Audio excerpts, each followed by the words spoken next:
औज़ुबिल्लाहिमिनश्शैतानिर्रजीम बिस्मिल्लाहिर्रहमानिर्रहीम। मैं हूं फ़ाहद शफ़ीक और आप देख रहे हैं फ़ाहद शफ़ीक ऑफिशियल। नाज़रीन, आज हमारे साथ जो शख्सियत मौजूद हैं, उन्होंने बिज़नेस शुरू किया तो उसमें कामयाबी हासिल की, सियासत में कदम रखा तो जीते, और अब सोशल मीडिया पर भी उनकी धूम है। जी हाँ, मैं बात कर रहा हूँ नियाज़ी एक्सप्रेस के ऑनर बजाज खान नियाज़ी की। बहुत शुक्रिया, आप तशरीफ़ लाए और आपने वक्त दिया। सोशल मीडिया पे आजकल आपकी बड़ी धूम है माशाल्लाह, फेसबुक पे, टिकटॉक पे, यूट्यूब पे, आप हर जगह नज़र आते हैं।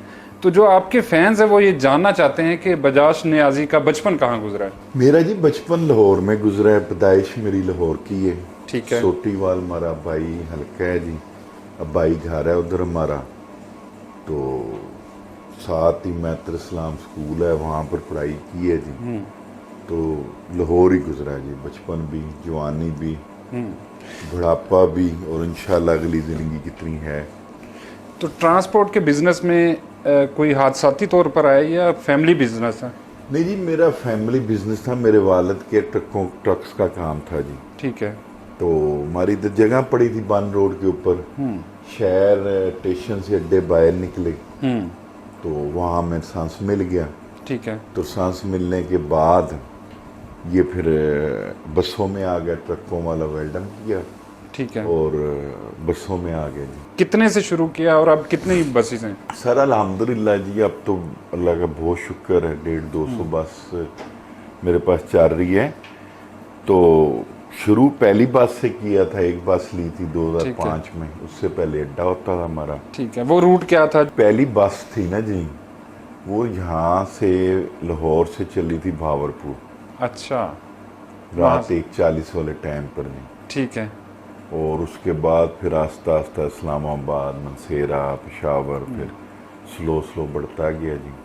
हमारे यहाँ पाकिस्तान में ट्रांसपोर्ट का जो काम है जी कोई जी। अच्छा नहीं समझा जाता, और आपकी शख्सियत को देख के लगता है कि उसका कोई असर आपकी शख्सियत पर नहीं हुआ। धीमे लहजे के हैं, नरम मजाज हैं, तो ऐसा क्यों है कि आप बिल्कुल तब्दील हैं, आपका जो बिज़नेस है वो बिल्कुल अलग है। बॉस ट्रांसपोर्टर सबसे, मैं आपको बताना चाह रहा हूँ, सबसे शरीफ आदमी होता है। सही है। ठीक है जी। सिर्फ हमारा काम ऐसा है ट्रांसपोर्ट का, मसले मसाइल, लेकिन क्योंकि अब जदीद दौर आ गया तो भी वो पुरानी ट्रांसपोर्ट ख़त्म हो गई है, लड़ाई झगड़े वाली। अब तो ट्रांसपोर्ट है, अच्छी बस लाएंगे, अच्छी बस डालेंगे, सर्विस अच्छी करेंगे, तो मुसाफिर आपके पास आते हैं। वो पहले होता था जी, जगह टाइम चला रहा है फलाना ट्रांसपोर्टर, बदमाश है। बदमाश नहीं होता ट्रांसपोर्टर। एक कल्चर बना होता है, जैसे लारी अड्डे का कल्चर आप देख सकते हैं, सरकारी अड्डे का। उधर कल्चर होता है कि जो बदमाश है, डंडा सोटा कायम है, तो वही पैसे कमा रहा है। अल्हम्दुलिल्लाह हम ट्रांसपोर्टर हैं, हमारी अपनी बसें। ठीक है। हम ये बत्थे वाला, कमीशन खोरी वाला काम नहीं करते। वो जो किनके आप बात कर रहे हैं ना, वो ट्रांसपोर्टर नहीं है। ठीक है। उन्होंने जरादारी बनाई होती है लारी अड्डों में, तो हम तो ट्रांसपोर्टर हैं, मेहनत मजदूरी करते हैं, बस भेजते हैं, सुबह जाती है, रात को बस आती है। सवारी कम हो तो पैसे नहीं बचते, सवारी ज्यादा तो पैसे बच भी जाते हैं। जिस तरह जिद्दत आनी चाहिए थी ट्रांसपोर्टेशन के शोबे में, उस तरह नहीं आ पा रही है पाकिस्तान में, उसकी क्या बड़ी वजह है। बहुत जी, बहुत जिद्दत आई है ट्रांसपोर्ट में। असल में जनरल परवेज मुशर्रफ साहब का जो दौर था ना जी, ट्रांसपोर्टर के लिए बड़ा सुनहरी दौर था। ठीक है। उन्होंने एक तो 6-7% पर लोनिंग कर रहे थे, तो उस टाइम बहुत स्पीड के साथ तब्दीली आई थी ट्रांसपोर्ट में। डेवो बस आ गई, यूटोंग बस आ गई, चाइना के ब्रांड आने लग पड़े, जापान से 24-25 लाख में निशी बस आ जाती थी बॉस। ठीक है। जो 20-20 लाख किलोमीटर चलती थी। तो बहुत ज़्यादा भी मैं कहता हूँ जिद्दत आई है ट्रांसपोर्ट में, लेकिन अभी उस भी दौर में स्पेस है। गवर्नमेंट सपोर्ट करती थी। उसके बाद हम खुद ट्रांसपोर्टर अपने ब्याह पर कोशिश करते हैं बेहतर करें, लेकिन जिस तरह आप कह रहे हैं कि बहुत ज़्यादा तब्दीली नहीं आई, वो भी बात ठीक है। असल में तब्दीली आती है गवर्नमेंट आपको जब सपोर्ट करती है, कर्जे 5-6% पर या 5% पर आपको कर्जे देती हैं आसानी। इधर क्या है, आपके सामने 29%, आप 18-19% पर लाए हैं। ठीक है। तो वो सपोर्ट होती नहीं है। बस उस टाइम परवेज मुशर्रफ दौर में डेवो बस 42 लाख की थी, 42 लाख की।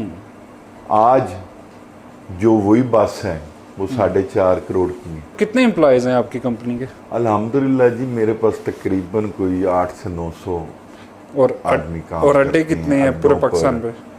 अड्डे तकरीबन माशाल्लाह हर शहर में अपने, किसी जगह पर लारी अड्डे में चल रहे हैं, किसी जगह पर अपनी जगह परचेज करके ली है, किसी जगह पर किसी के साथ ज्वाइंट किया हुआ है। सही है। तो बड़ा अच्छा माशाल्लाह। कौन सी ऐसी सर्विस है जिस पे आप फख्र कर सकते हैं कि ये मेरी सर्विस जो बेहतरीन है? बहुत सा अल्हम्दुलिल्लाह, जो सबसे अच्छी सर्विस इसको मैं कहता हूँ वो तो मोटरवे की होती है। ठीक है। लाहौर से मिसेरा लगा लें, उसके बाद अल्हम्दुलिल्लाह मेरी माशाल्लाह कमालिया की सर्विस बड़ी अच्छी है। उसके बाद मियाँ वाली, लक्की मरवत, डेरा इस्माइल खान, उधर भी अपना अड्डा है जी। तो बड़ी अच्छी हम सर्विस देते हैं उधर से, अल्हम्दुलिल्लाह ज़ीरो शिकायत है। तो बकाया जो अच्छी सर्विस होती है ना वो मोटरवे की होती है, जहाँ रोड साफ होती है। ये कितना अर्सा हो गया आपको बिजनेस करते हुए? ये जी 2000 में शुरू किया था जी वालिद साहब ने। 25 साल हो गए जी तकरीबन। 25 साल हो गए। सियासत या कारोबार? दोनों जी, सियासत भी करनी चाहिए ठीक है। अगर आप में जज्बा है खिदमत करने का, ठीक है। तो अल्हम्दुलिल्लाह है, सियासत भी कर रहे हैं, खिदमत भी करते हैं लोगों की, और बिजनेस तो करना ही है। ठीक है। बिजनेस बगैर भी गुजारा कोई नहीं। सोशल मीडिया किस हद तक मददगार साबित हो रहा है आपके बिजनेस के लिए भी, आपकी सियासत के लिए भी और आपकी शख्सियत के लिए भी? सर देखें, सोशल मीडिया में जो मुझे बेनिफिट मिलता है ना जी, कि कहाँ मैं जाता हूँ वहाँ पर तारफ़ कराने की ज़रूरत नहीं पड़ती। एक तो मेरा अल्हम्दुलिल्लाह ट्रांसपोर्टर हूँ। हाँ। तो ट्रांसपोर्टर वैसे लोगों की नज़र में होते हैं लोग कि किसकी ट्रांसपोर्ट है, बस है जी फलाने आदमी की है। तो उससे भी लोग जानते थे। सोशल मीडिया से ये हुआ कि मुझे जाकर बताना नहीं पड़ता कि मैं न्याजी अड्डे से आया हूँ या मैं न्याजी हूँ। माशाल्लाह जो लोग सपोर्ट करते हैं मेरी सोशल मीडिया में, तो वो इतनी मोहब्बत करते हैं कि चेहरा लोग देखते हैं तो कहते हैं जी ये बजाज न्याजी जा रहा है। तो ये बहुत ज़्यादा बेनिफिट है। सियासत में भी आपको पता है कि मैंने लास्ट इलेक्शन लड़ा है आज़ाद उम्मीदवार, तो बड़ा मुझे सोशल मीडिया ने सपोर्ट किया। ठीक है। जो चीज़, जो क्राउड मैंने इकट्ठा किया है, मेरे मुकाबले में कितनी पार्टियाँ थी वो परेशान होती थी, क्यों जहाँ जाता था लोग प्यार करते थे, मिलते थे। तो बकाया आपके सामने हालात जो उन्होंने वॉन्ट्स वाइज किया, बकाया आपको तारफ़ की ज़रूरत नहीं पड़ती। कोई ऐसा फ़ैन जो आपको ना भूलता हो, कि जिसने कमाल मोहब्बत का इजहार किया हो आपसे, कोई ऐसा फ़ैन? सर हैं काफ़ी। ठीक है। जो डेली मैं पोस्ट लगाता हूँ तो मुझे वो फॉलो बैक करती हैं। ठीक है। कुछ दोस्त हैं बड़े करीबी, वो भी सपोर्ट करते हैं सोशल मीडिया में। तो एक नहीं है, बहुत ज़्यादा हैं। बहुत ज़्यादा हैं। जी हाँ, जो हमेशा मोहब्बत हमेशा करते हर हैं। वीडियो के ऊपर कि इनका पहले नंबरों में लाइक करते हैं जी। आप खुद कौन सा पसंद करते हैं, यूट्यूब, फेसबुक या टिकटॉक? मुझे ज़्यादा तो जी फेसबुक पसंद है। ठीक है। क्योंकि शुरू से मैंने फेसबुक से की शुरू। सही है। तो अब यूट्यूब चैलेंज बनाया है, उस पर भी अब वर्किंग कर रहा हूँ। ठीक है। तो बकाया जो अच्छी लगती है वो टिकटॉक है। आजकल के जो दौर चल रहा है, इसमें क्या ये गार्ड्स रखना, बड़ी बड़ी गाड़ियाँ रखना, ये ज़रूरत बन गया या सिक्योरिटी के हवाले से सर अहम? हमारी ट्रांसपोर्टरों की मजबूरी होती है। ठीक है। हमारी एक तो मुझे गाड़ियों का शौक है, दूसरा जो मेरा कारोबार है उसमें हमारी लागत बाजियाँ होती हैं ट्रांसपोर्टरों के साथ। तो सिक्योरिटी रखना बड़ी ज़रूरी होती है। और गाड़ी अगर सिक्योरिटी रखनी है तो फिर गाड़ियाँ भी बड़ी रखनी पड़ती हैं। वजह सिर्फ मजबूरी है, कुछ शौक से नहीं रखते जी। सबसे महंगी गाड़ी कौन सी है आपके पास? मेरे पास सबसे महंगी तो लैंड क्रूजर है जी। और गार्ड्स कितने रख के मूव करते हैं कहीं भी जाना हो? या मेरे कितने साथ गार्ड्स? होते हैं जी 10 से 12 गार्ड होते हैं जी। सिक्योरिटी कंपनी भी है आपकी? नहीं, सिक्योरिटी कंपनी वालों के साथ एडजस्टमेंट मैंने की है। जो अड्डे की हमारी सिक्योरिटी होती है बसों के ठीक अंदर, है। ठीक है। जो आते जाते हैं गार्ड, वो सिक्योरिटी कंपनी देती है जी हमें। अड्डे पर जो सिक्योरिटी है उसकी हो, ठीक है। अपनी जाती में प्राइवेट है जी। कई वीडियोस देखी हैं, आप अड्डे पे खुद जाते हैं, बस में अंदर चले जाते हैं, सफाई देखते हैं, मुसाफिरों से बात करते हैं।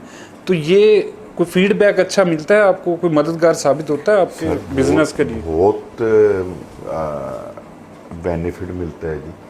बसों को, मुसाफिरों को बताता हूँ कि ट्रांसपोर्टरों के मसले क्या हैं, हमें इशू क्या आती हैं, उसके बाद लोगों के जवाब देता हूँ।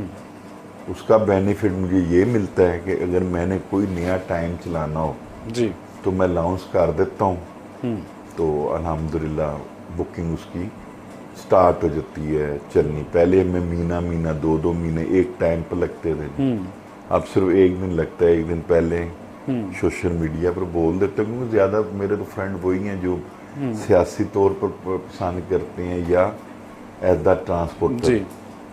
तो बड़ा बेनिफिट है जी सोशल मीडिया का। पाकिस्तान में जो ट्रांसपोर्ट, पब्लिक ट्रांसपोर्ट चलती है, इसमें कोई SOPs का ख्याल नहीं रखा जाता है। आए दिन आप देखते हैं कि बड़े बड़े हादसा होते हैं, मोटरवेज पे भी, रोड्स पे भी। वो मैं आपको बताना चाह रहा हूँ, वो ये जो चलती हैं नॉन AC बसें, वो हर 5 मिनट बाद 10 मिनट बाद बस निकलवाते हैं। उन्होंने कमीशन लेनी है, जेब में डालनी है। जब बस निकलवाते हैं तो उसकी कोशिश होती है पीछे बस वाला सही ये क्रॉस ना करे, ठीक है। फिर उनकी लागतबाजी होती है, उसमें एक्सीडेंट होते हैं, हादसा बहुत होते हैं। हादसा होते हैं। लेकिन जब भी बस का हादसा होता है उसमें इतनी ड्राइवर की गलती नहीं होती, जो ख़ास तौर हम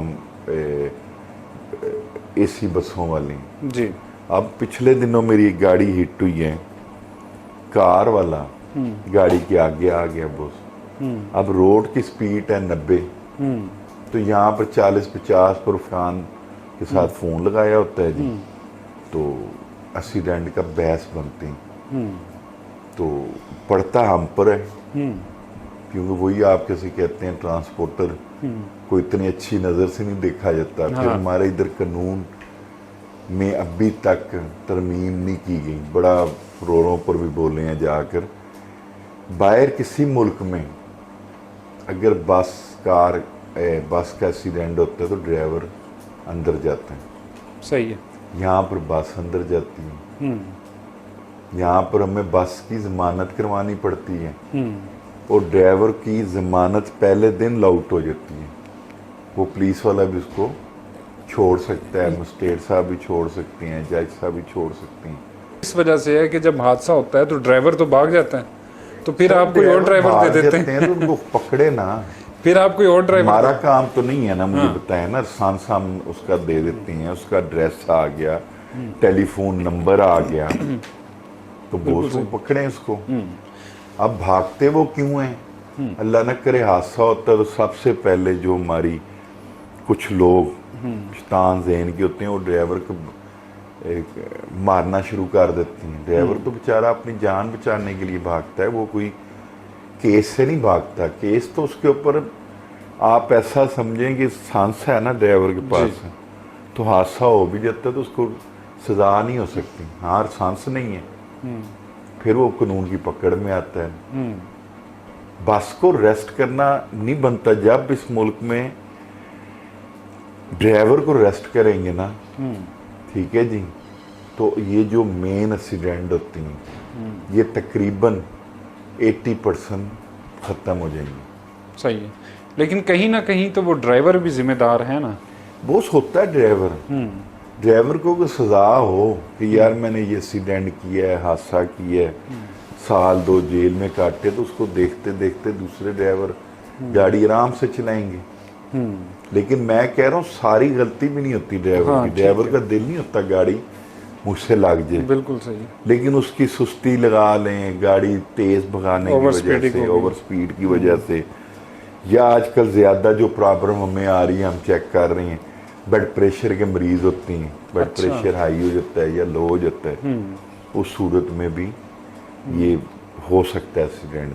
ठीक है, तो उसमें अब हम कोशिश कर रहे हैं कि ब्लड प्रेशर के बगैर ड्राइवर रखें, उनको दवाई खिलाएं। लेकिन मुसीबत है मार्केट में वही ड्राइवर हैं जो मेरे पास भी चल रहे हैं, वही ड्राइवर हैं जो दूसरी कंपनियों में चलते हैं, वही घूमते रहते हैं, सब कंपनियों में काम करती हैं। तो प्रॉपर आपको 30-35 लोग निकाल के उन्हें ट्रेनिंग दे के अपनी कंपनी में क्यों नहीं शामिल कर लेते? सर करते हैं, ट्रेनिंग देकर हम लाते हैं, अल्हम्दुलिल्लाह पूरी टीम हमारी बड़ी अच्छी है। लेकिन ये जो ड्राइवर होते हैं ना जी, इनको अच्छी ऑफर मिल जाए, दूसरा ट्रांसपोर्टर दे दे, तो हर वो वहाँ चले। ट्रांसपोर्टर की कोशिश होती है कि यार मैं बेहतर आदमी रखूं, फिर किसी टाइम को नाराज़गी होगी, क्योंकि ख़ानदान की तरह हम रहते हैं, तो जब रहते हैं तो फिर थोड़ी बहुत कोई ड्राइवर से गलती हो गई, कोई ड्राइवर को बात ना पसंद आई, ठीक है जी, रेस्ट ज़्यादा होगी, तो वो फिर कोशिश करते हैं कि हम कंपनी शिफ्ट कर दें। क्या ये बात ठीक है जो मशहूर की जाती है कि मालिक ये कहता है कि सवारियां पहुंचे ना पहुंचे, जो गाड़ी की बॉडी है वो हम तक जो है मुकर्रर टाइम पे पहुंच जानी चाहिए, 4 घंटे का या 5 घंटे का या 3 घंटे का, क्या ये बात ठीक है? नहीं, बिल्कुल गलत बात है। हमने जो टाइमिंग दी होती है ना, अब आप देखें जीटी रोड पर भी काफ़ी इंतज़ामिया होती है, मोटरवे पुलिस भी है, तो वो तो चलान ही नहीं देते अगर गाड़ी 80-90 से ऊपर गाड़ी का चलान ठोकती हैं, ठीक है जी। फिर हमें तो सवारी चाहिए बस में, मैंने खाली गाड़ी मंगवा कर क्या करनी है बॉस, उसमें हमने उनको टाइमिंग दी होती है कि आप स्पीड में आएंगे, ठीक है, तो 5 घंटे का टाइम है तो आप 5 घंटे में आए, वो सवारी की रिक्वायरमेंट होती है। 5 मिनट भी ऊपर हो जाए सवारी फ़ोन करना शुरू कर देती है कंप्लेन नंबर पर। तो बिल्कुल हम सख्ती नहीं करते हैं, हम कहते हैं कि पहले जो हमारे मुसाफिर हैं उनका हमने सोचना है। ठीक है। देसी खाने पसंद है? खुशी से तो देसी खाती हैं, ठीक है, ख़ास तो देसी मुर्गा, ठीक है, वो शौक से खाते हैं, शोरबे वाला, फिर आलू गोश्त, आलू गोश्त, ठीक है, हमारी एक पहचान है, वो बड़ी अच्छा लगता है जी। ठीक है, उसके अलावा चाइनीज जो है शौक से तो नहीं खाते, कभी कभी मुंह का जायका चेंज करने के लिए ज़रूर खाती हैं। ठीक है, बकाया अगर खाने में कुछ ज़्यादा खाना है ना, वो आलू गोश्त ही है, आलू गोश्त है, देसी मुर्गी है। ठीक है, ये आपको पता है ऐसी चीज़ें हैं जो कई तरक्की याफ्ता मुल्कों में नहीं है, ये नियमतें हमारे मुल्क में है। हमारे मुल्क का छोटा गोश्त एक बड़ा ताकतवर गोश्त है, आलू बड़ा मीठा है हमारा, तो सब्जी भी खाते हैं। चने हमारे जो पूरी दुनिया में माने जाते हैं जी, काले चने, तो वो भी शौक से खाते हैं, कड़ी खाते हैं शौक से, तो लेकिन ज़्यादा शौक जो है वो देसी मुर्गे का है। पाकिस्तान में फेवरेट शहर कौन सा? फेवर शहर तो बोस लाहौर ही है, लाहौर, यहाँ से अल्लाह रिज़्क़ देता है मेरा लाहौर, जैसा दुनिया में शहर नहीं है। फेवर के सबसे मुझे जो पसंद शहर है वो लाहौर लगता है।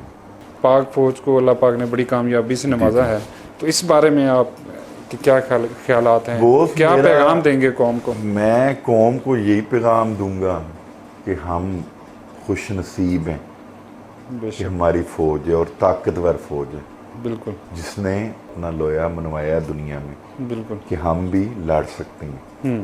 तो जिस तरह इन्होंने उनको जवाब दिया, मेरा तो ज़ाती दिल बड़ा खुश है। अल्लाह ताला हाफ़िज़ साहब को इतनी बड़ी जीत दे दी है हमारी फ़ौज, क्योंकि आज हमें फ़ख्र होता है कि हमारा चीफ़ और आर्मी स्टाफ एक हाफ़िज़ है, बिल्कुल, और उसने ऐसा जवाब दिया इस्लामी तरीके के साथ कि आज इंडिया सोचने पर मजबूर हो गया कि यार ये भी बहुत ताकतवर मुल्क है, इससे हम झगड़ा नहीं कर सकते। पहले उनके ज़हन में था कि शायद हम दबा लेंगे पाकिस्तान, शायद हम दबा लेंगे। अब वो को ये समझ लग गई है कि इस मुल्क में इतनी ताकतवर फ़ौज है, अगर हम कुछ करेंगे नुकसान तो ये हमारा 10 गुना ज़्यादा बड़ा नुकसान करेंगे। कोई आखिर में पैगाम अपने फैंस को देना चाहें तो? यही पैगाम दूंगा जी कि ज़िंदगी में मेहनत करनी चाहिए, रिज़्क़ अल्लाह देने वाला है, मेहनत लाजमी करनी चाहिए। बहुत शुक्रिया आपका, आप तशरीफ़ लाए जी, आपका भी बहुत शुक्रिया।